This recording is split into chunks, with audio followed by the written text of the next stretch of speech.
Globalization, ne acerbator gens serbica, a, leist, do not embitter the Serbian people. About half a century, the USA and the USSR were adversaries and allies at the same time, and together, they dominated the rest of the world. Around these two great powers, two military political blocs emerged: the Atlantic Pact and the Warsaw Pact. A balance based on the fear of nuclear weapons prevented the outbreak of a new global world war. The conflict between these two blocs, known as the Cold War, was primarily ideological. In one such conflict, America had to emerge victorious because it symbolized a victory of sorts for freedom over oppression, democracy over non-democracy, human rights over injustice, and so on. America eventually did succeed, but that victory was largely ideological, meaning it was fragile and incomplete. The victory was not achieved over the entire communist bloc, as populist China and its satellites remained untouched. Despite being a partial victory, it was still a victory, and it gave the countries within the Atlantic Pact an incredible sense of superiority, leading them to behave as if the rest of the world was in their hands. Among all the communist countries, Yugoslavia suffered the worst fate. It was destroyed, even though it was not a member of the Warsaw Pact.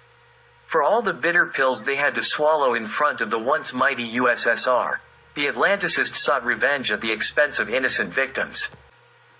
As the leading country of the Atlantic Pact, America now presents itself as the sole and all-encompassing dominator of planet Earth. At first glance, no one would object to this if America practically upheld all those ideals, codes of conduct, and principles it advocated during the Cold War in theory.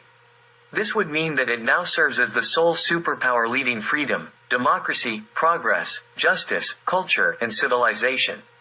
As such, it would be warmly welcomed worldwide, and it would reap substantial benefits from it.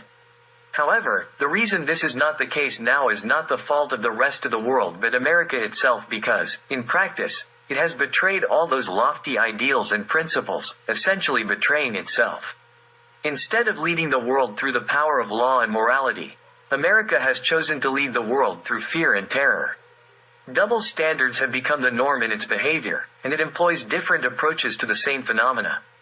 On one side, America declares itself against terrorists and terrorism, waging wars against them, but on the other side, it assists terrorists, leads them, and fights wars for them. Nobody trusts this kind of America, nor do they believe in it, as it has decided that the world should fear it rather than appreciate or love it. We Serbs have a definition for such an approach. Whoever keeps the law in their boot, their traces reek of inhumanity. The American strategy of world domination seems to be a failure, and this will become evident in the long run, especially because it is not genuinely the sole dominator of the world. Firstly, Russia has survived its crisis and is now recovering rapidly, showing clear signs of wanting to become a superpower again. Secondly, China is developing rapidly and announces its ambition to become a superpower as well. Thirdly, the European Union openly strives to break free from American domination and resist it. America referred to its way of world domination as globalization, and now, under that name, it implies the American way of solving global problems and the mentioned mindset and behavior. It all boils down to imposing unlimited power over individuals and nations. Under globalization, humanity becomes smaller, while restrictions and tyranny become greater. The existence of a global authority based on force and terror means the creation of the greatest injustice, violence, and lack of freedom. Every authority corrupts, and absolute power corrupts absolutely. Imagine a scenario where one ruthless group of individuals holds world power, roaming the world without any accountability to anyone. Globalization has its precise name, the New World Order. This reminds us greatly of Hitler's New Order and New Europe, and it is indeed revealing itself as a neo-totalitarianism that threatens to turn into planetary terrorism. Let's just recall Racik and General Walker.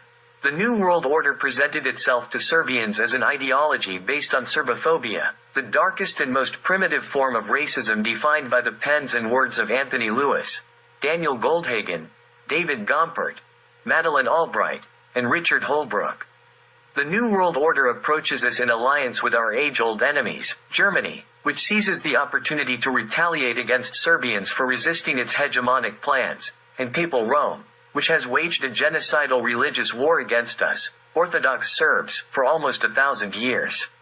Devoid of moral strength, focused on dominance and control, the New World Order quickly transforms into a universal plunderer. Media and money are maximally involved in the game. In an instant, media satanizes innocent people and nations while portraying the most heinous perpetrators and criminals as guardian angels of noble human ideals. CNN has shown us how this is done. The existence of ideals in people makes them noble and cultured, and as such, they become embodiments of values. If mutual respect, idealism, and love are destroyed in them, and instead, cynicism, contempt, and hatred are developed, then humans will descend into the animal kingdom and live by the law of the jungle. A civilization that has lost the main characteristics of humanity must perish in ruin and flames. When Baghdad and Belgrade were bombed, it was portrayed on television as some kind of entertainment enjoyed in the West, much like the ancient Romans enjoyed gladiator fights. Ava Justin defined it as the age of atomic technology and primeval ethics. For the New World Order to be implemented, the existing nation-state must be destroyed everywhere in the world. This is because the right of a nation to organize a democratic civil society according to its beliefs and needs is not recognized. The aim is to create a system of nations without states. This implies the creation of some regions that will only partially have the function of a state. After the destruction of the national states, the destruction of nations as such may come next, creating some supranational, melting pot, with a single recognized language, English. The expression of national belonging and national characteristics that arise from free choice and acceptance of traditional values confirms that the individual exists and lives in a democratic order and is not suppressed by internal chauvinism or aggressive globalism from the outside. There is a willingness to break down all authentic beliefs and create a greater number of sects. This also includes the leveling of all cultures to the level of a consumer society. In reality, it represents a new system of slavery with one country as the master and several countries as assistants, while the rest of the world serves as slaves. All of this goes against not only human but also natural laws of God, so such a thing will never be able to be achieved. The NATO alliance's war against Serbia in 1999 was also a war against the national state. They wanted to replace something that existed for millennia with something that could be defined as nothing. This goes against human nature because by creating a new world based on globalization, people's right to create and govern their human society is taken away. This includes decisions about how power will be organized, who will exercise it, what framework will be set for other human activities, and so on. All of this contradicts any reasonable concept of humanity and society. When there are deep changes in the sphere of culture, and globalization is determined to achieve that, when patterns of myth, symbols, memories, or other ethnic characteristics are disturbed or erased, it leads to the breakdown and disappearance of a nation. The most striking example of ethnic erasure is genocide. It represents both the physical and cultural destruction of an ethnic community that is premeditated. After the genocide against Serbs in World War II, 2 more genocides are being carried out today under the auspices of globalization, namely in Kosovo and Metohija and in the Republic of Serbian Krajina. I would be the happiest if you could prove me wrong. We cannot change the current state of the modern world, nor can we ignore it. America is now the world's leading power, and we must take that into account. To align our relations with America, we need to propose a kind of negotiation and try to harmonize our relations with that power.